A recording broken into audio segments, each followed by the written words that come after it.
When my husband took his last breath, the house went quiet in a way that no silence ever should. It wasn't just the sound that left, it was the warmth, the rhythm, the sense that someone was still on the other end of my voice. I remember standing by the window, watching the late sun spill across the floor, and realizing that everything familiar was suddenly foreign. Even the light seemed different without him in it. I thought I had prepared for grief. But nothing prepares you for the echo of someone's laughter that still lives in the walls. For weeks, I walked through that echo like a ghost, carrying his name on my tongue as if saying it could bring him back. But it wasn't until my stepson came to me, eyes red, voice trembling, that I realized loss doesn't just end a life. It begins a new kind of truth. What he asked me that day, what he needed to know, split open a secret I had buried so deeply, even I had forgotten it existed. And that secret changed everything. If stories like this hold you, if you find meaning in the way love and pain tangle together, then stay with me. Subscribe. Share this with someone who's ever tried to rebuild after loss. Because what I'm about to tell you isn't just a story about death. It's about what comes after. The silence, the truth, and the question that rewrote every memory I thought I understood. The first night after his funeral, the house felt like it was holding its breath. Every sound was amplified. The ticking of the clock, the hum of the refrigerator, the distant barking of a dog that seemed to echo inside my bones. I sat on the edge of our bed, still unmade from the morning he was taken away, and stared at the indentation where his body used to be.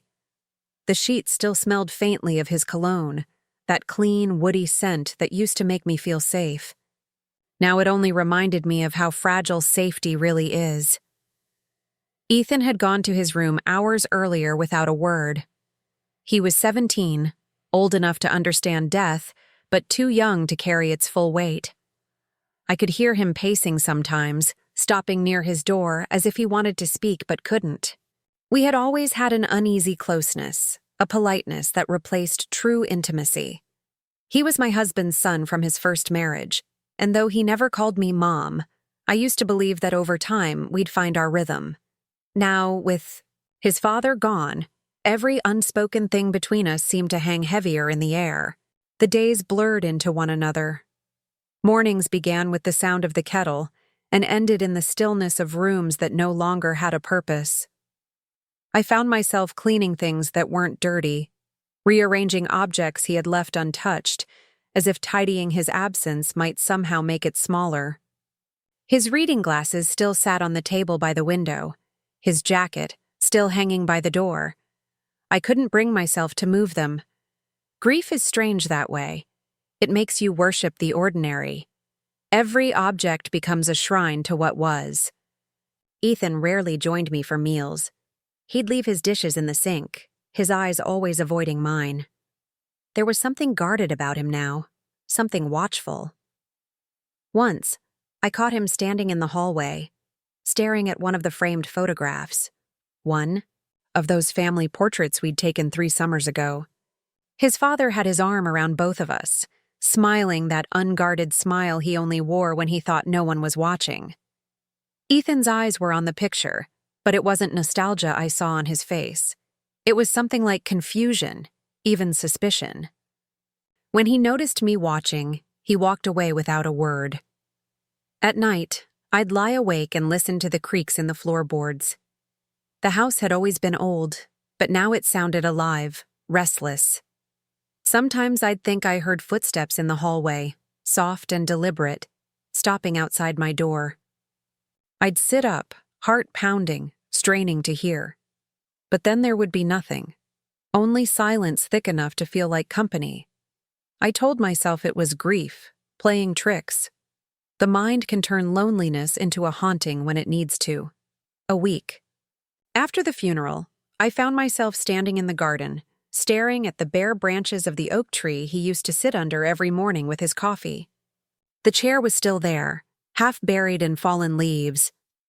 I remember brushing the leaves away and running my hand along the armrest, tracing the small carvings he'd made there over the years. Initials, dates, fragments of a life now frozen in wood. That's when I saw Ethan at the window, watching me. His expression was unreadable. For a moment, I thought he was going to come outside, but instead, he turned away. The following days were colder.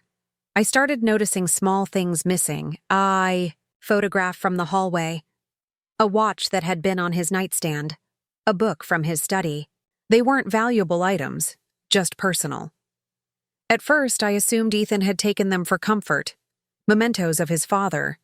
But then one evening, when I knocked gently on his door to tell him dinner was ready, he opened it just enough for me to see inside. The walls were bare. Every trace of his father's belongings was gone. Only one thing remained on his desk, a small wooden box, one I'd never seen before. He noticed my eyes drifting toward it and quickly shut the door. That night, I dreamed of my husband sitting at the foot of our bed. He didn't speak. He only looked at me, the way he used to when he wanted to say something but couldn't find the words. When I woke up, I could still feel the weight of his presence beside me, like an afterimage burned into my chest. I tried to shake it off, but when I went downstairs, I found the back door slightly open. A chill moved through the hallway. Ethan's shoes were missing from the mat. I waited on the porch until dawn, the fog curling around the garden like smoke.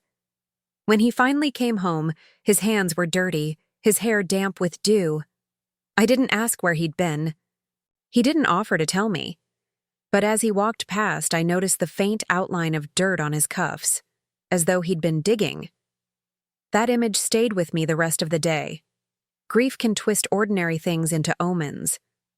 But deep down, I knew it wasn't just grief I was feeling anymore.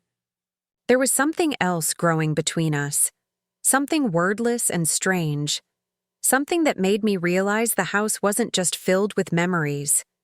It was filled with secrets, and one of them, I was beginning to suspect, was mine. It happened on an ordinary morning, one of those dim gray ones where the sky looks bruised and the air hangs heavy with the scent of rain. I had woken early, long before Ethan stirred, unable to sleep through the restlessness that had settled in my bones since the funeral. I told myself I'd start clearing the bedroom, try to make it livable again. It felt like a small act of courage. Touching his things, folding them away, pretending to move forward. But courage is a delicate thing. It shatters the moment truth slips out of hiding. I began with the dresser, pulling open drawers that hadn't been touched in weeks. Shirts still neatly folded, cufflinks lined up in their small velvet tray, the faint smell of cedar and aftershave lingering in the air. It was intimate in a way that felt almost intrusive, like trespassing in a memory. And then, at the very back of the bottom drawer, something caught my eye. A corner of yellowed paper peeking out from beneath an old sweater. It was folded many times over, the edges soft and frayed. I almost didn't open it, but something in me, curiosity, maybe guilt, compelled me to unfold the paper and read. The handwriting stopped me cold. It wasn't mine. It wasn't elegant or practiced like his, but hurried, nervous, as if the words had been written in haste. The first line made my throat tighten. I can't live with this anymore. I read it again. The ink smudged where a drop of water, no, a tear, maybe, had fallen. The letter wasn't signed, but the message was clear. Whoever had written it had known him deeply. Knew me, too. It spoke of promises broken, of a love hidden, of something unforgivable left unspoken. It mentioned a night years ago, the summer before Ethan's mother died. I sat on the floor, the letter trembling in my hands. The rain had started by then, soft and steady against the window, a sound that used to calm me but now only amplified the pounding in my chest. My husband had never spoken much about his first marriage, only that it ended in sadness and distance. I had assumed it was grief that made him quiet about it. But this letter hinted at something else entirely. Betrayal, regret, maybe even guilt. And woven through it all was a name. Mine. At first, I thought it couldn't be real. Maybe it was someone else, another woman. But the details were too precise. The place, the date, the way he was described. It was me. I was the secret.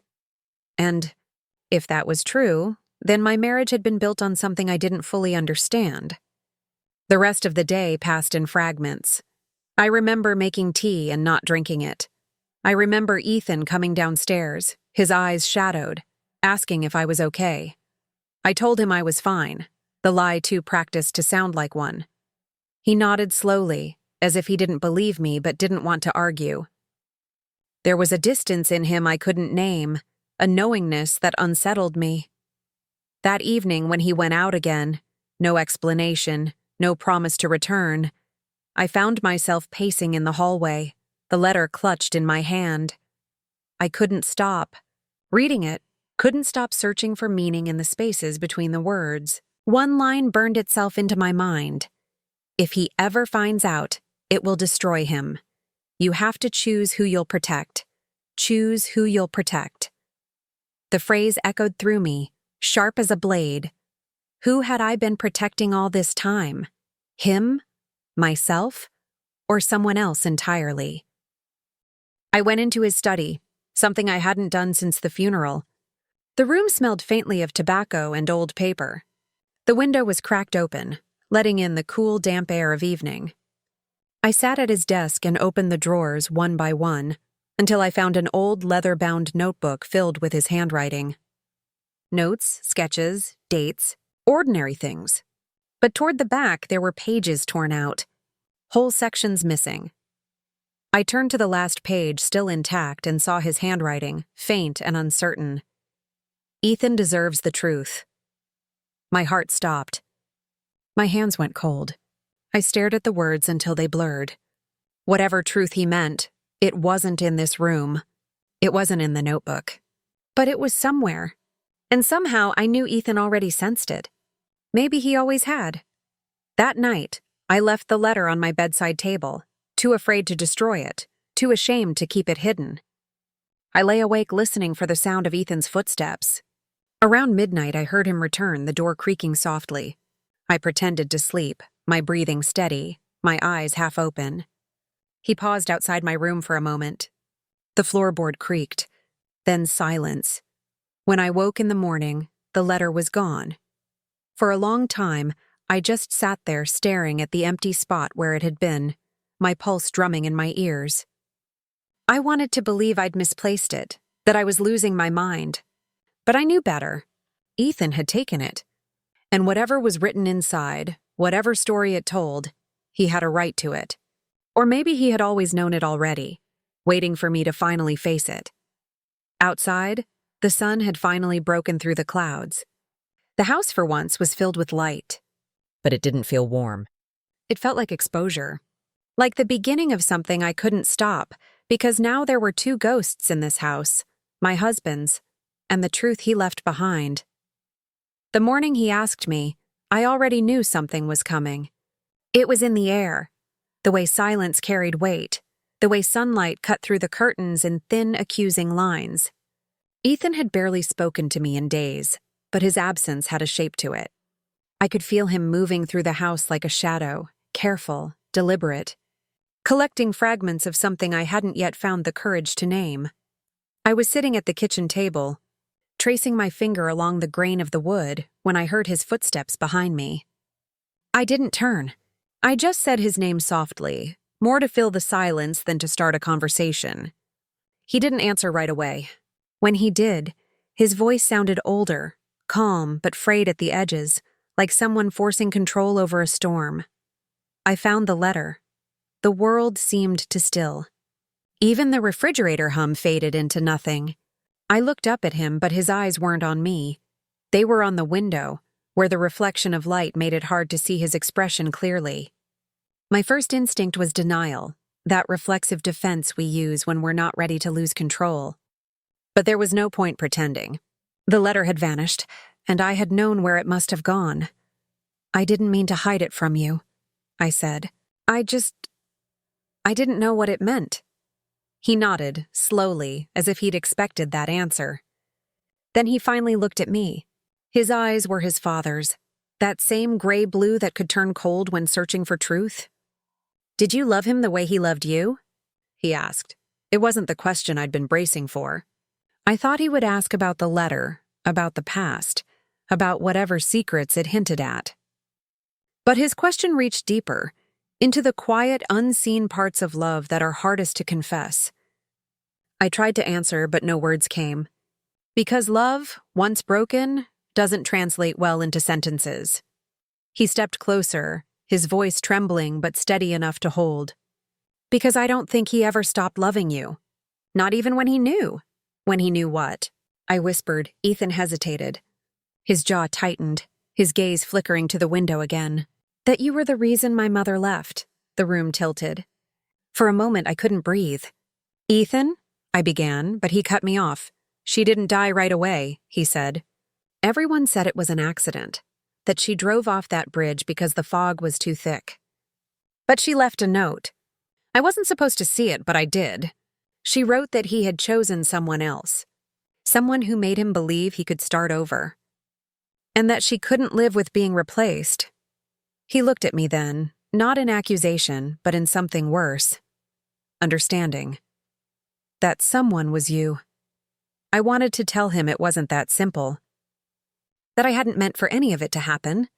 That sometimes love begins as an accident, and by the time you realize what it's costing, it's already too late to undo it. But explanations are just softer ways of admitting guilt. I stayed quiet. The truth hung between us, fragile and heavy as glass. He sank into the chair across from me. For a while, we both just listened to the faint ticking of the clock. He never talked about her, Ethan said finally. Not once. I thought it was grief or shame. But now I think he was trying to protect you. Protect me. The phrase landed like a confession. Maybe he had been. Maybe all those years of silence, all those careful omissions had been his way of shielding me from the past. But secrets have a way of demanding air. They don't stay buried. I loved him, I said quietly, but not the way he deserved. Ethan looked up sharply. I went on before I could stop myself. He was kind, and he tried to be good. But love built on loss has cracks in it from the start. I thought I could fill them, that we could make something new. But maybe part of him was always with her. And part of me knew. Ethan leaned back, his eyes clouding. So the letter? It was from her? I nodded. I think so. I think she wrote it to him, but he couldn't bear to read it. He kept it hidden. Maybe he wanted to forget what it said. Or maybe he was waiting to tell you himself.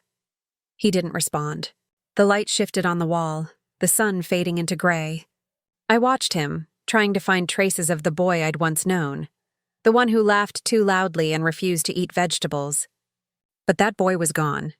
What sat before me was someone who'd carried too many truths too soon. When he finally spoke again, his voice was quiet, almost detached. Do you think she forgave you? I hesitated, then said, I don't know, but I've been trying to forgive myself ever since. He nodded again, slowly, as if processing a story he'd heard before. Then he stood, his chair scraping softly against the floor. I just needed to hear it from you, he said. I needed to know if the person I grew up with, the person my father loved, was real. I reached out to him, but he stepped back. Ethan, he shook his head. I'm not angry. I just don't know what to do with it all. He turned and walked toward the door, his shadow stretching long across the floor. I think I need to know who he really was. And I don't think either of us does. When the door closed behind him, the house fell silent again. The kind of silence that doesn't soothe. It suffocates. I sat there until the light was gone, the clock ticking its slow, merciless rhythm. I wanted to cry, but the tears wouldn't come. Instead, I felt something colder settling in. The realization that love, once twisted by guilt, doesn't die when a person does. It lingers, reshaping itself into questions that never stop echoing. And as I sat in the dark, I realized Ethan's question wasn't really about love at all. It was about truth, the one thing his father had never given either of us. For 2 days after Ethan left, the house was hollow. Every sound I made felt too loud, too deliberate, as if I were disturbing something sacred. I moved through the rooms like a visitor, careful not to touch what still belonged to memory. I didn't know where he'd gone, but I didn't try to stop him. Sometimes distance is the only language grief understands. Still, every hour that passed without his voice felt heavier, as though the walls themselves were absorbing our silence, feeding on it. On the 3rd morning, a letter arrived. No return address.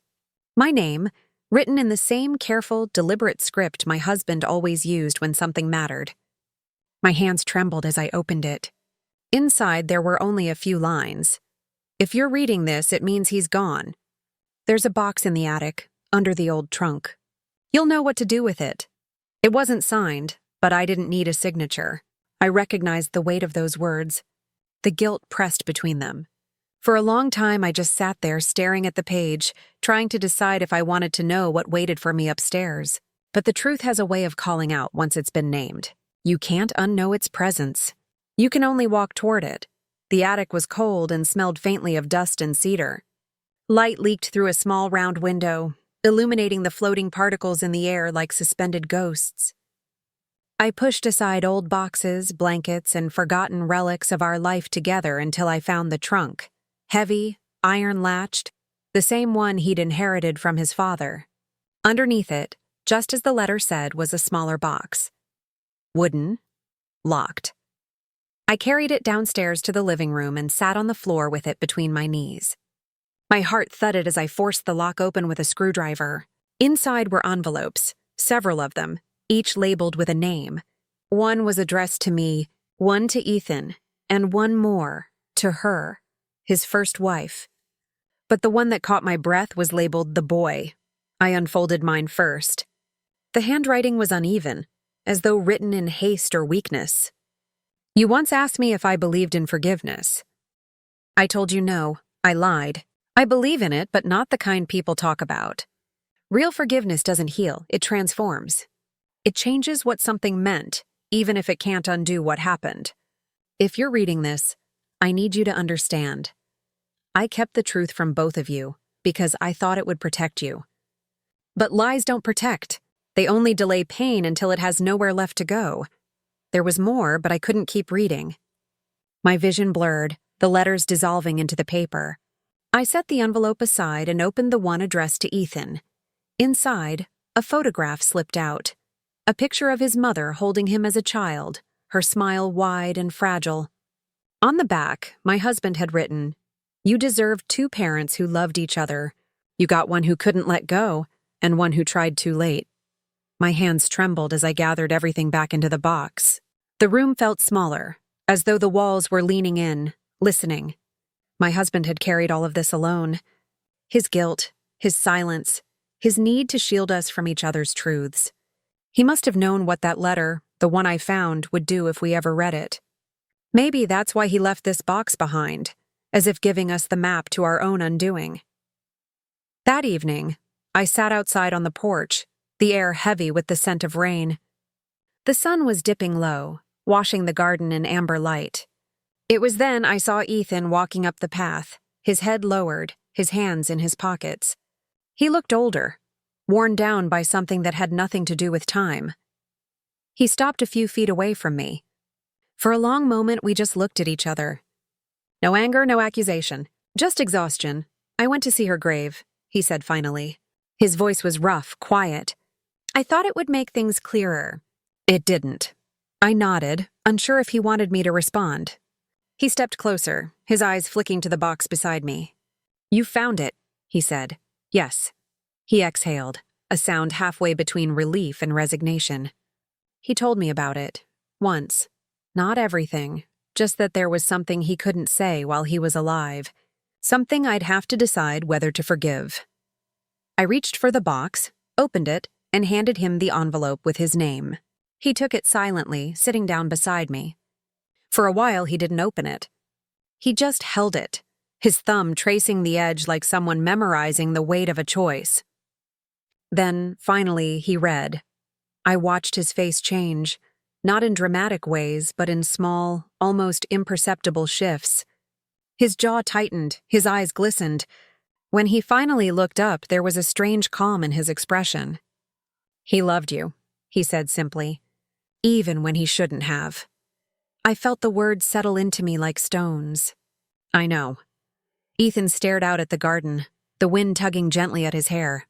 He thought he was protecting us, he said. But all he did was make us inherit his silence. The truth of it hung between us, undeniable. We had both been raised on the ruins of his choices, two people who loved the same man differently, both paying the price of his inability to face the past. But there was something freeing, too, in finally naming it. For a long time we sat in silence, watching the light fade. Then Ethan said, almost to himself, maybe forgiveness isn't about letting someone off the hook. Maybe it's just deciding you're done carrying their burden. I turned to him, and for the first time I saw not the boy who had lost a father, but the man who had found the courage to face him. Maybe, I said softly. When he finally stood to leave, he placed the letter back into the box. You should keep it, he said. You were part of his story, too. As he walked away, the evening air grew still again. The cicadas had begun their slow, rhythmic song, the same sound that had filled our summers years ago. I sat there until darkness fell, the box in my lap, the weight of inheritance resting quietly in my hands. I didn't cry. I didn't feel absolution, but I felt something close to understanding, an acknowledgement that grief doesn't end with truth. It evolves. It passes from one heart to another, reshaping itself until it becomes something else entirely. Maybe that's what we inherit, not pain, not secrets, but the courage to face them. The weeks that followed passed in a strange, suspended quiet. The house, once so heavy with absence, began to breathe again, slowly, as though exhaling years of secrets it had held too long. The air felt lighter, not empty but cleared. The kind of stillness that comes after a storm, when everything broken has settled where it belongs. Ethan came by often, never for long. Sometimes he'd sit on the porch with me, neither of us speaking. Other times he'd just leave flowers by the door. There was no need for words anymore. We had said everything that could be said, and what was left was the silence that forgiveness leaves behind. One evening, I found him in the garden, standing under the oak tree where his father used to sit. The chair was still there, weathered now, the carvings faded. He had his hands in his pockets, his gaze fixed on the horizon. "He used to read to me here," Ethan said without turning. "I was little. I don't even remember the stories, just his voice." I nodded, feeling that same ache bloom in my chest, the one that comes when memory becomes more real than the present. "He always said the world felt quieter under that tree," I murmured. Ethan smiled faintly. "Maybe that's why he liked it. Quiet was the only place he could live with himself." I didn't argue. We both knew it was true. The quiet had always been his language, his way of keeping control when life refused to give him any. But silence has an expiration date. Eventually, the things you don't say start to speak for you. And by the end, his silence had turned into a legacy neither of us asked to inherit. I reached into my pocket and pulled out the photograph from the box, the one of his mother holding him as a boy. "You should have this," I said, handing it to him. He took it carefully, his thumb brushing over her face. "She was beautiful," I said softly. "She was," he whispered. Then, after a pause, "She would have hated me knowing all this." "No," I said, surprising myself with the certainty in my voice. "She would have wanted you to understand. That's what truth does. It hurts first, then heals differently." He looked at me then, really looked, as though seeing me not as the woman who replaced his mother or the widow who lost his father, but as someone trying, like him, to make peace with ghosts. For the first time since his father's death, I saw a flicker of ease in his eyes. That night, after he left, I sat in the living room surrounded by boxes and papers I still hadn't sorted. The house felt both smaller and larger at once, like the memories had loosened their grip on the walls, leaving space for something new. I picked up one of my husband's old journals, one I hadn't opened before. On the inside cover, written in faint ink, were 3 words: "Love survives truth." I closed the book and let the words sink in. He must have written that long before the end, when he still believed in the possibility of being forgiven. And maybe he was right. Love doesn't vanish under the weight of truth. It changes shape. It becomes quieter, less about possession, more about remembrance. It lives on in the way we choose to move forward. In the following days, I started clearing his things, not in grief, but in gratitude. Each item I touched felt lighter than it once had. His jacket no longer felt like a wound. His glasses, no longer a relic. They were pieces of a life that had run its course, artifacts of someone who had tried, failed, yes, but tried nonetheless to love fully. I kept the small wooden box, though, not as punishment, but as reminder. The truth once faced no longer frightened me. It was just another kind of inheritance. Ethan called one afternoon. His voice was calmer now, grounded. "I'm moving," he said. "Not far, just somewhere new." I smiled, though he couldn't see it. "You should," I said. "Some places need to be left behind." He paused. "Will you be okay here?" "Yes," I said. And for the first time I meant it. After we hung up, I walked through the house one last time, tracing my fingers along the walls, feeling the faint grooves in the paint, the soft marks where paintings used to hang.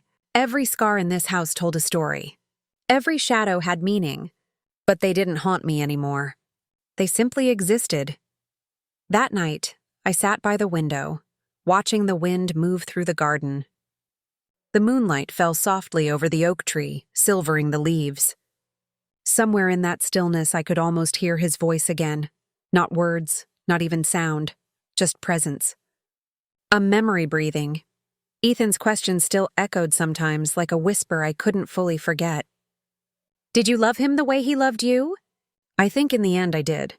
Just differently. He loved me with the desperation of someone seeking redemption. I loved him with the acceptance of someone who knew it would never be enough. Maybe that's what our story was, a collision of 2 kinds of love, both flawed, both real. As the clock ticked past midnight, I felt an odd peace settle over me. Not joy, not sorrow, just stillness.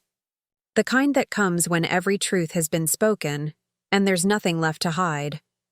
The next morning, I opened the windows and let the light in. The air smelled of rain and earth and beginnings. I brewed a pot of coffee, set 2 cups on the table, and for the first time in months, I sat without waiting for someone to join me. The second cup stayed untouched, but it didn't feel lonely. It felt like acknowledgement. A ritual of memory. Love doesn't end. It just changes address. And what remains of us after the lies, after the loss, after the silence, isn't what we kept hidden, but what we finally dared to face.